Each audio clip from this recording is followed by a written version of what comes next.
Hello, my dear students. Assalamu alaikum. Hope you all are fine. I am Sayyid Komal, your English teacher, and today's video is for class 8. And in this video, we're gonna read our unit number 1, and the unit number 1 name is The First Flight. Okay, let's start our reading. In 1890, a German called Otto Lilienthal. देखिए इसकी नीचे pronunciation भी आपको दी हुई है, Lilienthal. Okay, flew in an aircraft that had no engine. वो एक ऐसे एयरक्राफ्ट में उड़ा. फ्लू मतलब उड़ना, fly first form, flew second form होती है और फ्लॉन थर्ड फॉर्म होती है. फ्लू मतलब उड़ना, जिसके अंदर कोई इंजन नहीं था. This kind of aircraft is called a glider. यानी कि ऐसा एयरक्राफ्ट जिसके अंदर इंजन ना हो उसे हम क्या कहते हैं? ग्लाइडर. विदाउट इंजन एयरक्राफ्ट को हम क्या कहेंगे? Glider. He was the first person to fly successfully in glider.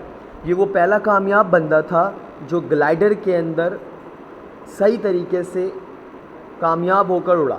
Successful हुआ मतलब उस ग्लाइडर के अंदर जब ये उड़ा, इसने उड़ान भरी, तो ये उस ग्लाइडर के एयरक्राफ्ट के अंदर क्या हुआ? सक्सेसफुल हुआ, कामयाब हुआ. He discovered the secret of the glider. और इसने डिस्कवर किया, इजाद किया राज किसका? ग्लाइडर का. फिर मैं आपको बताता चलूँ ग्लाइडर कौन सा एयरक्राफ्ट होता है जिसके अंदर कोई इंजन नहीं होता.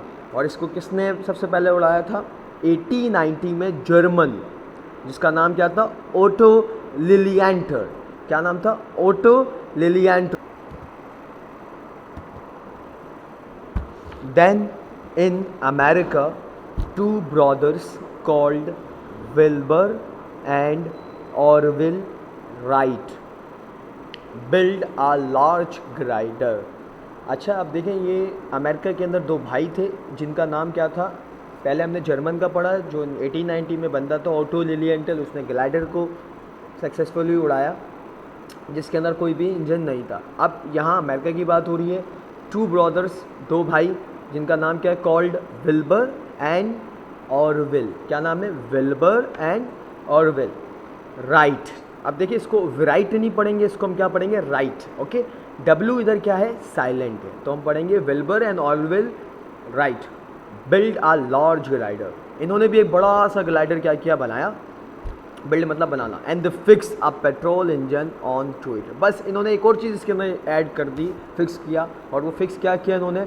Petrol engine. इन्होंने अपने ग्लाइडर के अंदर एक इंजन लगाया और वो इंजन कौन सा था? पेट्रोल इंजन था. Okay, the engine turn to propellers. Okay, propellers. अब जो इंजन था वो किस में टर्न हो गया था? दो प्रोपेरल्स. प्रोपेरल्स कहते हैं पंखड़ियों को. आपने देखो ना मोटर में जो अमूमन मोटर्स वगैरह में पंखड़ियाँ लगी होती जो घूम रही होती है राउंड राउंड. ओके, तो इनके इंजन में ये टू प्रोपेरल्स आ गए थे. Their aircraft had an engine. अब क्या था कि जो इनका एयरक्राफ्ट था उसके अंदर क्या था? इंजन था. कौन सा इंजन था? Petrol engine. मैंने आपको बताया. So we can call it an aeroplane. जब भी अब हम इसको क्या कह सकते थे? Aeroplane. They gave it a name the Flyer. और इन दोनों भाइयों ने जो अपना ग्लाइडर जो एरोप्लेन बना लिया था, क्योंकि अब इसके इनके एयरक्राफ्ट के अंदर इंजन था तो उसको ग्लाइडर नहीं कहेंगे, तो इन्होंने इसको क्या कहा? अब उसको क्या कह सकते थे हम? Aeroplane. They gave it a name the flyer. इन्होंने इस एरोप्लेन का क्या नाम दिया? गेव मतलब देना. Give first form, gave second form. इन्होंने इस एरोप्लेन को नाम दिया द फ्लायर. क्या नाम दिया? Flyer. Okay, the flyer moved further and further away still on the ground. Will it take off? People asked. अब क्या हुआ? फ्लायर अभी भी मूव कर रहा था further and further away.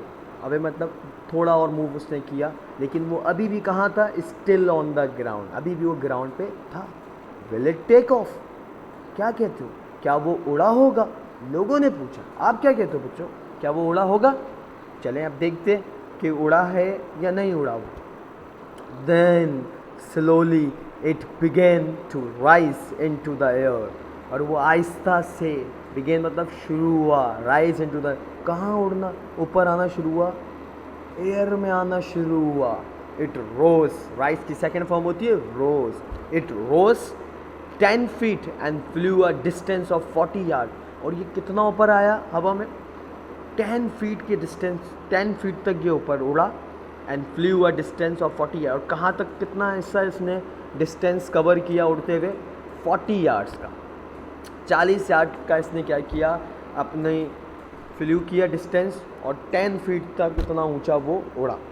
The flight only lasted 12 seconds but it was a great movement in the history of flying. लेकिन ये जो फ्लाइट थी सिर्फ कितने मिनट की हवा के अंदर थी, 12 सेकेंड की थी। लेकिन ये 12 सेकेंड की फ्लाइट फ्लाइंग हिस्ट्री की सबसे यूनिक मूवमेंट थी, यानी कि गोल्डन मूवमेंट थी हिस्ट्री की flying. This was a flight in an aircraft with an engine. ये ऐसी फ्लाइट थी, ये ऐसे एयरक्राफ्ट में फ्लाइट थी जिसके अंदर क्या था, इंजन था। फैक्ट्स अबाउट राइट ब्रदर्स, ये कुछ सच्चाइयाँ, ट्रूथ हैं जो राइट ब्रदर्स के बारे में है। चलें अब इनको रीड करते हैं हम। The Wright brothers, right brother कहते हैं इसको, राइट नहीं पढ़ेंगे, फिर मैंने बताया ना डब्ल्यू यहाँ साइलेंट है। The Wright brothers didn't have an advance way to turn right और लेफ्ट। राइट ब्रदर्स की एक बड़ी बात है कि भाई जो इन्होंने फ्लायर बनाया था, जो इन्होंने एरोप्लेन बनाया था, उसके अंदर इतना एडवांस वे नहीं था, जदीद वे नहीं था कि जिसके ज़रिए ये अपना एरोप्लेन को राइट कर सके और लेफ्ट कर सके, यानी कि उनकी मूवमेंट कर सके। सेकंड क्या है, their first flight using an engine was on Thursday at 10:35 on 17 December 1903 at Kitty Hawk, Kill Devil Hills, North Carolina. यानी कि जो पहली फ़्लाइट थी जो उड़ी थी वो थर्सडे वाले दिन थी, जुमनात वाले दिन थी। कितने बजे थी, 10:35 पे, 17 दिसंबर 1903 को। किस जगह पे, Kitty Hawk, Kill Devil Hills, North Carolina, North Carolina. Okay. Third fact क्या है, there engine was called a piston engine, यानी कि जो इंजन इसके अंदर लगा था उसको क्या कहते हैं, पिस्टन इंजन। क्या कहते हैं, piston engine. This had a 12 horse power, और इसके अंदर कितनी पावर होती है, 12 हॉर्स पावर होती है कि ये स्पीड से ट्रैवल कर सकता है। Okay. Horse power. Wilbur was 36 years old and Orville was only 32 years old. They flew their first successful flight. यानी कि यहाँ अब इन दोनों भाइयों की एज बताइए कि जो विल्बर और ऑलविल ने पहली फ़्लाइट जब उड़ाई थी, सक्सेसफुल फ़्लाइट जिसमें वो कामयाब हुए थे, तो उस टाइम पे इनकी एज कितनी थी। विल्बर जो था 36 year old का था, यानी कि 36 साल का था, और जो ऑरविल था वो कितने साल का था, 32 यानी 32 साल का था। Okay, thank you for watching it, hope you will all enjoy this video. अब स्टूडेंट्स, आपको वीडियो के एंड के ऊपर वर्किंग शो की जाएगी। आपको वर्किंग उसी तरीके से करनी है जिस तरह से हम इंग्लिश की कॉपीज़ में, इंग्लिश के रजिस्टर्स में करते थे, कि यानी कि आप टाइटल पेज बनाना, राइटिंग कर देना, और फिर उसी लिहाज से डिफ़िकल्ट वर्ड्स, फिर वर्ड्स मीनिंग और question answer, and writing should be neat and clean. Thank you.